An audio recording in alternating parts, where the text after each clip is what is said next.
ওএনজিসির উদ্যোগে আত্মিক স্বেচ্ছাসেবী সংগঠনের হাত ধরে স্বচ্ছ পাখওয়াজ শীর্ষক এক অনুষ্ঠানে প্রাকৃতিক পরিবেশকে পরিষ্কার এবং সুন্দর রাখতে উত্তর ২৪ পরগনার অশোকনগর পৌর ওয়ার্ড ভিত্তিক পরিবেশ বন্ধু পদাধিকারীদের উত্তরীয় এবং উপহার প্রদান করে সম্মানিত করা হয়।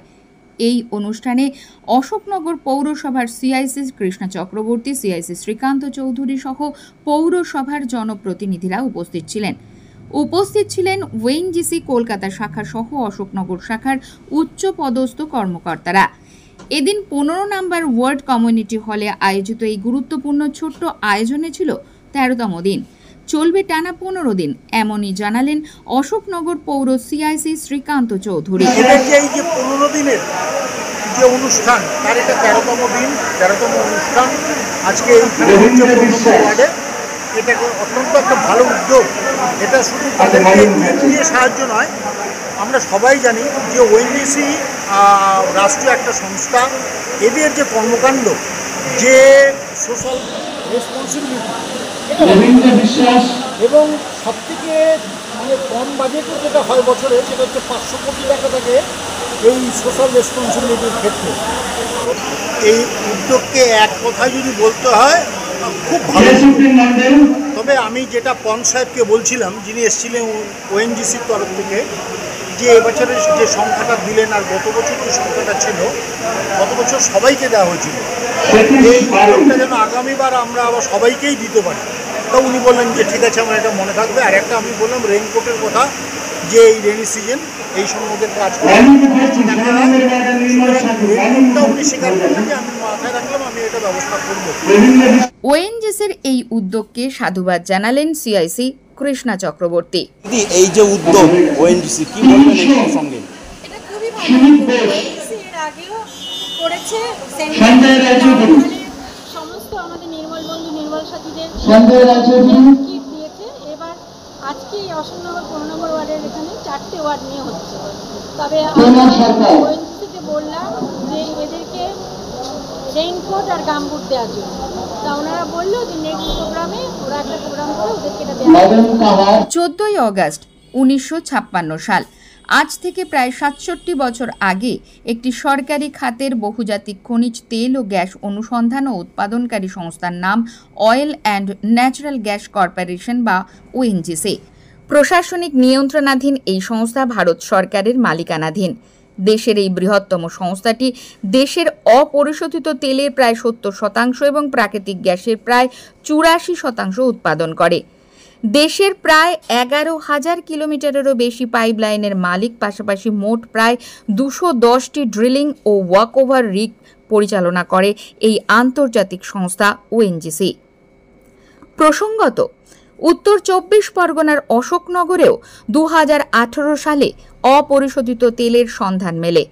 ২০২০ সালের ২০ অগাস্ট বাণিজ্যিকভাবে কেন্দ্রীয় পেট্রোলিয়াম মন্ত্রী ধর্মেন্দ্র প্রধান উদ্বোধন করেন। আর এবার ওএনজিসি অশোকনগর শাখার উদ্যোগে ও তত্ত্বাবধানে অশোকনগর পৌর সাফাই কর্মীদের সম্মানিত উৎসাহিত করতে আয়োজিত স্বচ্ছ পাখওয়াজ শীর্ষক এই অনুষ্ঠানে এসে সাংবাদিকদের করা প্রশ্নের উত্তরে ওএনজিসি কলকাতা শাখার এক্সিকিউটিভ দীপচন্দ্র পান্তে কি বলছেন শোনাবো। यहाँ पे हमारे पास एक ब्लॉक होता है जो भारत सरकार से जिसमें हम लोगों को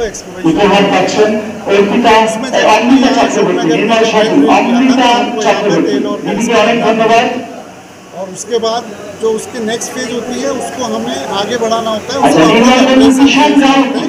उसमें हमने यहाँ पे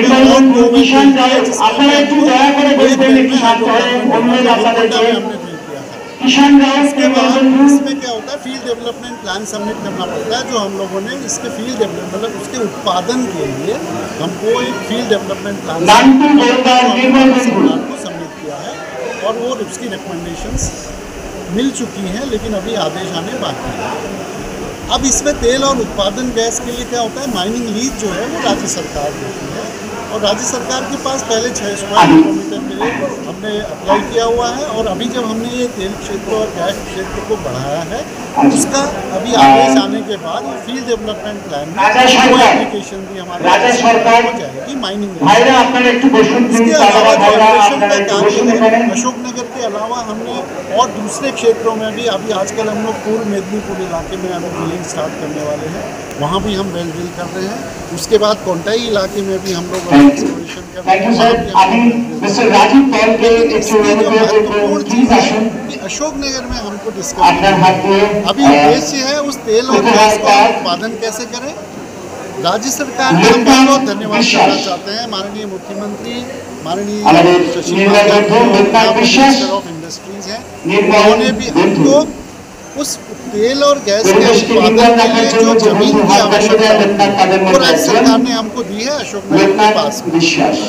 अब जब हमको माइनिंग लीज अगर हमें मिल जाएगी हम इसमें तेल और गैस का उत्पादन जब शुरू करेंगे, मुझे पूरा विश्वास है इस क्षेत्र के डेवलपमेंट में विकास में वो जो काम मतलब विकास की गति और आगे बढ़ेगी, इतना मेरा उससे एसोसिएटेड जो चीज़ें हैं, जब आप तेल और गैस का उत्पादन करते हो उससे एसोसिएटेड उससे जुड़ी हुई जो चीज़ें हैं उस industry as a industry develop होती है, उससे पूरे इस क्षेत्र के विकास होने की मुझे पूरी उम्मीद ही नहीं पूरा विश्वास है। जॉब अपॉर्चुनिटी है इधर, जॉब अपॉर्चुनिटी होगी क्योंकि जब हम तेल और गैस का उत्पादन करेंगे तो देखिए ONGC एक सार्वजनिक संस्थान है, तो इसमें ONGC में जो एम्प्लॉयमेंट देने के अपने अपने रूल हैं वो सबको पता है।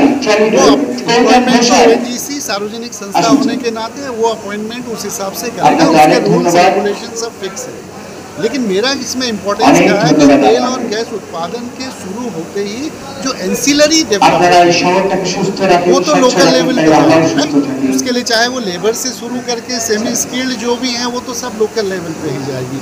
जो कॉन्ट्रैक्ट यहाँ पे होंगे जो काम करेंगे वो सब उस तरीके से आप देखेंगे तो एंसिलरी एम्प्लॉयमेंट जनरेशन के होने के होने ही होने हैं, उसमें कोई रोक नहीं सकता है उसको। ONGC के अंदर की एम्प्लॉयमेंट